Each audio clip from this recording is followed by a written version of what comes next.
सत्संगत जी, प्यार से कहना धन्यकार जी। सत्संगत जी, आज का टॉपिक है मानव शरीर का महत्व और उसका लक्ष्य। तो चलिए शुरू करते हैं। मानव शरीर पंच तत्व अर्थात जल, पृथ्वी, अग्नि, वायु और आकाश से बना एक प्रकार का ढांचा है, जो कि एक प्रभु की बनाई रचना है। जो ढांचा उम्र के अनुसार बढ़ता चढ़ता जाता है। शरीर का हर अंग परिवर्तित होते हुए उम्र के अनुसार बनता है और बिगड़ता है। प्रभु द्वारा प्राप्त ये प्राकृतिक जो प्राणी के उपयोग हेतु मिली है, उसका उपयोग ठीक ढंग से कर रहे, इसलिए हर अंग सोची समझी रचना है, जिसे प्राप्त कर मनुष्य इस प्रकृति का सेवन भली भांति कर पाता है। जल, अग्नि, पृथ्वी, वायु, जीव, आकाश, सूरज, चांद, तारे, ये 9 प्रकार की प्रकृति जिसका मनुष्य शरीर सेवन करता है। पर याद रहे, 5 तत्वों में शरीर पूर्ण नहीं है। अगर हम शरीर को ही पूर्ण समझते हैं तो गलत है। हमें जरूरत है इस बात को समझने की कि मानव शरीर का मूल तभी है जब उसमें आत्मा है। कई बार ऐसा देखने को मिला है, हम इस शरीर को ही पूर्ण मान बैठते हैं और इस शरीर की रक्षा, सुरक्षा, सार संभाल व जरूरतों को पूरा करने में लगे रहते हैं। सत्संगत जी, इन जरूरतों को पूरा करने में इस कदर मदमस्त हो जाते हैं कि हम इस अनमोल तत्व आत्मा को ही भूल जाते हैं, जिसकी वजह से शरीर का महत्व है, जिसकी वजह से हमारा शरीर जिंदा रहता है, कार्यरत रहता है। तभी तो हम कहते हैं, मेरा हाथ, मेरा सिर, मेरी टांग, मेरा शरीर, फिर क्या, मैं कौन हूँ। हमारी भाषा से ही साफ झलकता है कि मैं अलग हूँ और मेरा शरीर अलग है। यहाँ मैं का मतलब है आत्मा। जिस तरह बिना पानी का खाली मटका किसी की प्यास बुझा नहीं सकता, ठीक उसी तरह आत्मा के बिना शरीर काम नहीं कर सकता।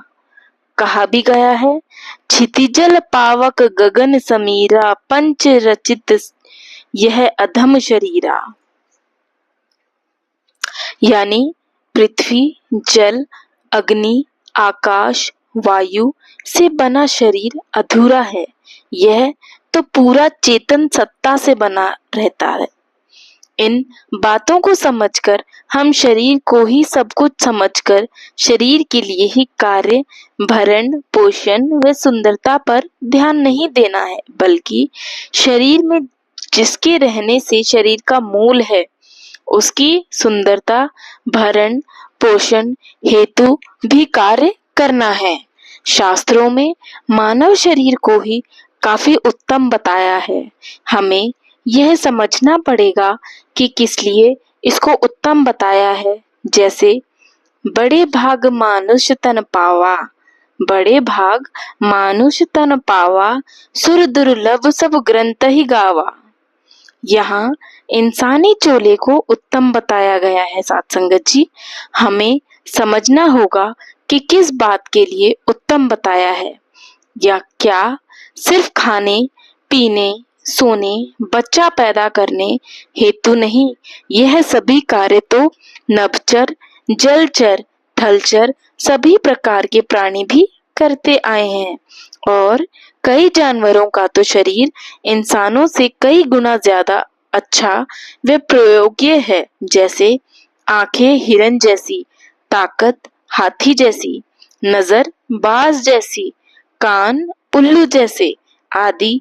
फिर भी कहीं कभी सुना है भाई प्राप्त हाथी देहुआ, उल्लू देहुरिया? नहीं सुना है। इसका यही मतलब है कि हे इंसान मानुष, तन तो जन्म जन्मांतरों के संकट काटने को व ईश्वर की भक्ति के लिए मिला है, तभी तो साथ संगत जी सबसे ज्यादा विवेकशील बुद्धि सिर्फ इंसान को ही प्राप्त की है। यहाँ इतना हमें समझना है साथ संगत जी, हमारा शरीर दो भागों में बटा है। एक तो आध्यात्मिक भाग है, दूसरा भौतिक भाग है। हमें दोनों भागों का बराबर ध्यान रखना है। आध्यात्मिक भाग को प्रमुखता देना ज्ञानी व्यक्ति की निशानी है। इसी प्रकार का ज्ञान जो समझा दे कि यह शरीर जो मिला ही प्रभु प्राप्ति और इस भव सागर से तरने को है, ऐसे ज्ञान को ज्ञानी द्वारा प्राप्त करना है, क्योंकि यह शरीर फिर नहीं मिलने वाला है साथ संगत जी। यह मौका नहीं मिलेगा। जो इस साधन को प्राप्त करने के बाद भी दुखी और सांसारिक बंधनों में पड़े रहें, उनके लिए उत्तर कांड में लिखा है, जो ना तरे भव सागरे नर समाज अस पाई, जो ना तरे भव सागरे नर समाज अस पाई, सौकृत निंदक मंदमती, सौकृत निंदक मंदमती, आत्महान गति जाई। जो मनुष्य ऐसे साधन अर्थात मनुष्य शरीर को पाकर भी भव सागर से न तरे, वह मंदबुद्धि ही है, आत्महत्या करने वाले की गति को प्राप्त करता आया है। तभी संत महात्मा बार बार समझाते हैं साथ संगत जी कि इंसान का यह चोला विषय भोगों में पड़ने हेतु नहीं, बल्कि जीवन का कल्याण करने हेतु मिला है। यदि परलोक और यह लोक दोनों जगह सुख चाहते हो तो मेरे वचन सुनकर हृदय में दृढ़ता से पकड़ रखो। हे भाई, हे साथ संगत, यह मेरी भक्ति का मार्ग सुलभ और सुखदायक है। पुराणों और वेदों ने इसको गाया है, अतः इस मौके को हाथ से न जाने दो। यानी शरीर के रहते रहते जीवन का कल्याण कर लो। शरीर का आखिर क्या लक्ष्य होता है? हमें सर्वप्रथम सर्वोत्तम लक्ष्य को ही देखना उचित रहेगा। इसलिए कहा है, भई प्रापत मानुष देहुरिया, भई प्रापत मानस देहुरिया, गोविंद मिलन की एही तेई बरिया। गोविंद मिलन यानी यहाँ प्रभु से साक्षात्कार होने की बात कही गई है। यह प्रथम लक्ष्य सिर्फ मानव का है, जिसके बाद नाना प्रकार के कई कर्म हैं, कई लक्ष्य हैं जो हमारे जीवन के बदलने के साथ साथ बदलते रहते हैं। बच्चा था तो लक्ष्य पढ़ाई था, कॉलेज के बाद अच्छी नौकरी, नौकरी के बाद घर गृहस्थी, घर के बाद बच्चों का ब्याह शादी आदि। यह जीवन चक्र जैसे जैसे ये चक्र बढ़ता है, हमारे ये नाना प्रकार के लक्ष्य भी बदलते रहते हैं साथ संगत जी। इसलिए हमारा ध्यान परम लक्ष्य की ओर होना चाहिए और यह परम लक्ष्य की जानकारी करना होता है। महात्मा कहते हैं, मानव देह के समान कोई नहीं है। कई जानवरों में भी अच्छे गुण हैं, जैसे सूंघने में कुत्ता, देखने में बाज, सुनने में उल्लू, आंखें हिरन की, शक्तिशाली हाथी आदि कई प्रकार के गुणों से श्रेष्ठ तो है। पर इंसान तू ज्ञानी है, ज्ञानी बन, तभी जीवन का मोल है। यह जीव लाखों योनियों में भटकता हुआ अंत में मनुष्य योनि को प्राप्त होता है, जो कि जन्म मरण के चक्र से मुक्ति का साधन है। इसके लिए हमें एक ऐसा कार्य करना होगा जो जन्म मरण से मुक्ति दिला दे।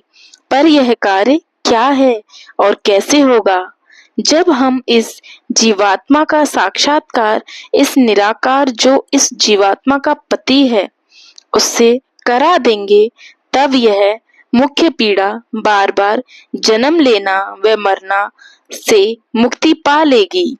इसी 84 से मुक्ति हेतु देह मनुष्य योनि मिली है, इसलिए इसका महत्व भी उतना ही अधिक है। साथ संगत जी, प्यार से कहना धन्यकार जी। आप जी वीडियो को लाइक शेयर कमेंट जरूर करना साथ संगत जी, प्यार से कहना धन्यकार जी।